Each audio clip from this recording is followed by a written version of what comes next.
السلام علیکم، آپ یوٹیوب چینل دیکھ رہے ہیں، میں خرم خورشید ہوں۔ پتہ ہے کیا ہے، عموماً جماعتیں آتی ہیں، میں ایک چیز نوٹ کرتا ہوں، میں نے کبھی نہیں دیکھا کہ حقوق العباد پہ بات ہو رہی ہے۔ یہ کہا جاتا ہے کہ نمازیں پڑھ لیں سارے ہی گناہ معاف ہیں۔ یہ کہا جاتا ہے کہ آپ جماعت میں نکلیں 3 دن کے لیے ہیں، 40 دن کے لیے ہیں، 4 مہینے کے لیے ہیں۔ یہ نبیوں والا کام ہے۔ میں جب بھی بیانات سنتا ہوں، مجھے کہیں کوئی حقوق العباد کی بات نظر ہی نہیں آتی، کہیں ایمانداری سچ کی بات نظر نہیں آتی، کہیں وہ عذاب ہی نہیں بتائے جاتے جو حقوق العباد کی نفی کرنے پر اللہ روز قیامت دیں گے۔ نہیں، آپ نبیوں والا کام کر رہے ہیں۔ ارے بھائی، کیا حضور صلی اللہ علیہ وسلم نے کیا ملاوٹ کے ساتھ تجارت کی تھی؟ کیا اللہ معاف کرے جھوٹ کے ساتھ تجارت کی تھی؟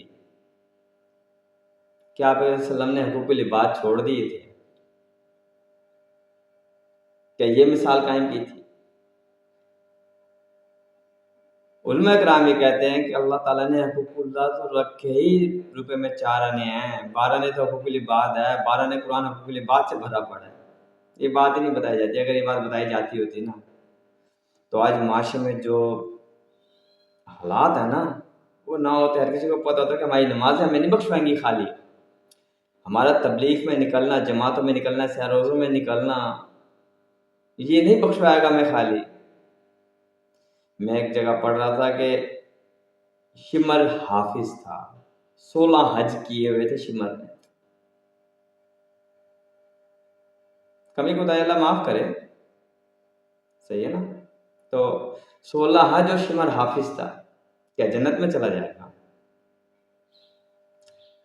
اوہو، بہت بڑی کمی ہے، بہت بڑی کمی ہے۔ یقین جانے اگر یہ کمی نہ ہوتی، 4 نے زور حقوق اللہ پہ دیا گیا ہوتا، 12 نے، چلے کم از کم 8 نے زور حقوق اللہ پہ اور 8 نے تعریف حقوق العباد کی دی ہوتی، اور یہ 8 نے یہ بتایا تھا کہ اگر حقوق اللہ چھوڑیں گے تو یہ عذاب ہوگا، اور 8 نے حقوق العباد کی نفی پہ بھی عذاب بتائے گئے ہوتے تو شاید آج معاشرہ اتنا برا نہ ہوتا جتنا آج ہے۔ بہت بڑی کمی ہے، بہت بڑی کمی۔ اس لیے تو جماعتیں جا رہی ہیں، ایمانداری نہیں ہے، تبلیغ ہو رہی ہے، سچ نہیں ہے، ظلم اور زیادتی اپنے عروج پر ہے۔ لگانے والا پیسہ لگا رہا ہے، ملاوٹی کمائی کا، رشوت کی کمائی کا، دھوکے بازی کمائی کا، مسجدوں میں، یتیموں پہ، صدقے خیرات میں، اس کو یہ پتہ ہی کوئی نہیں کہ یہ قبول ہی نہیں ہے، اس کو یہ پتہ ہی کوئی نہیں۔ اللہ میں ہدایت کی توفیق دے۔ اگر متفق ہو تو فارورڈ کیجیے گا، دعاؤں میں ضرور یاد رکھیے گا۔ اللہ ایمان کی سلامتی دے مجھے بھی اور آپ کو۔ یہ امان ہے۔